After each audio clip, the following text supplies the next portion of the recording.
আইদেউ সন্দিকৈ প্ৰথম অসমীয়া অভিনেত্ৰীগৰাকী হ'ল আইদেউ সন্দিকৈ কিহৰ বাবে আজীৱন অবিবাহিত হৈ ৰ'ল প্ৰথম অসমীয়া অভিনেত্ৰীগৰাকী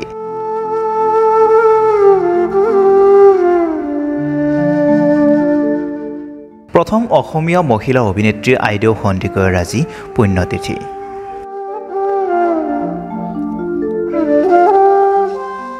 আইদেউ প্ৰতিগৰাকী নাৰীৰ বাবে প্ৰেৰণাৰ উৎস আইদেউৱে দেখুৱাইছিল সমাজৰ প্ৰাচীৰ ভাঙি কেনেদৰে আধুনিক সমাজৰ পাত কাটিব পাৰি কেনেদৰে নিজৰ বলিদান দি হাজাৰজনৰ মুক্তিৰ কাৰণ হ'ব পাৰি আইদেউ সন্দিকৈ যিয়ে সমাজৰ বাধাৰ প্ৰাচীৰ ভাঙি আধুনিক চিন্তাধাৰা সাৰ পানী যোগাইছিল যি প্ৰতিগৰাকী নাৰীৰ বাবে আদৰ্শ যাৰ ওচৰত আজিও চিৰঋণী অসমীয়া ছবি জগত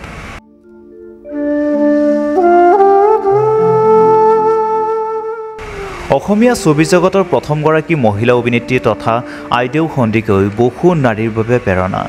আজি এইগৰাকী মহান নাৰীৰ মৃত্যু দিৱস 2002 চনৰ 17 ডিচেম্বৰৰ দিনা এইগৰাকী অভিনেত্ৰীয়ে বহু ব্যথা বুকুত বান্ধি এই জগতৰ পৰা চিৰবিদায় লৈছিল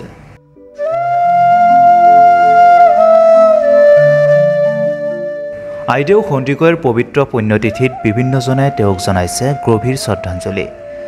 আইদেউ সন্দিকৈৰ জন্ম হৈছিল 1920 চনৰ 27 চনত গোলাঘাটৰ পানীদিহিঙীয়া গাঁৱত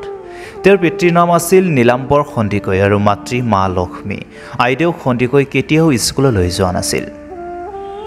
1933 চনত ৰূপকোঁৱৰ জ্যোতিপ্ৰসাদ আগৰৱালাই অসমীয়া ছবি জয়মতী নিৰ্মাণ কাৰ্য আৰম্ভ কৰিছিল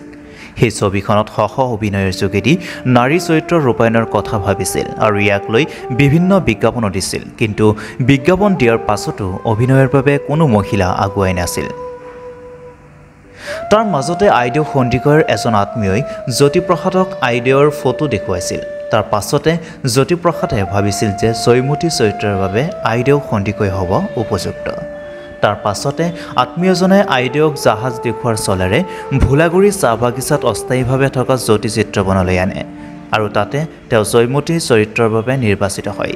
প্ৰথমে এই ছবি কৰিবলৈ আইদেউ মান্তি হোৱা নাছিল যদিও পিতৃৰ অনুমতি মৰ্মে তেওঁ জয়মতীৰ ছবিত অভিনয় কৰে সেই সময়ত আইদেউৰ বয়স আছিল প্ৰায় 16 বছৰ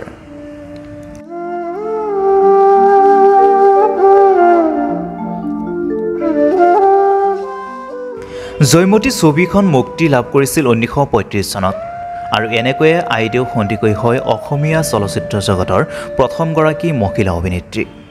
ছবিৰ কাম শেষ হোৱাৰ পাছতে আইদেউ সন্দিকৈ নিজ ঘৰলৈ যায় কিন্তু অভিনয় কৰাৰ অপৰাধত স্বৰূপে সমাজে তেওঁলোকক এঘৰীয়া কৰে ছবিত কোনো মহিলাই অভিনয় কৰা সেই সময়ত মহাপাপ বুলি গণ্য কৰা হৈছিল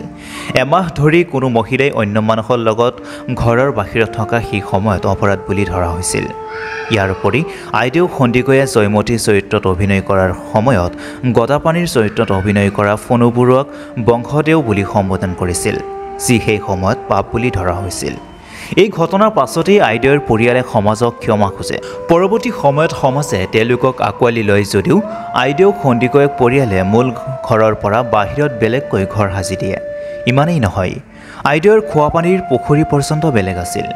এই ছবিত অভিনয় কৰাৰ বাবে তেওঁ আজীৱন বিয়া নোহোৱাকৈ থাকিবলগীয়া হৈছিল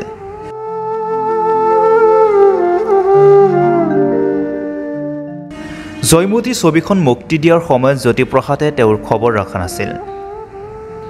1985 চনত আইদেউ সন্দিকৈয়ে নিজে অভিনয় কৰা ছবিখন চাবলৈ সক্ষম হৈছিল অসম চৰকাৰে আয়োজন কৰা অসমীয়া ছবিৰ 50 বছৰীয়া জয়ন্তীত জয়মতীত তেওঁৰ চৰিত্ৰ অভিনয় দেখিবলৈ পাইছিল সেই সময়তে চৰকাৰে আইদেউ সন্দিকৈক 1000 টকাকৈ মাহে পেঞ্চন দিয়াৰো ব্যৱস্থা কৰিছিল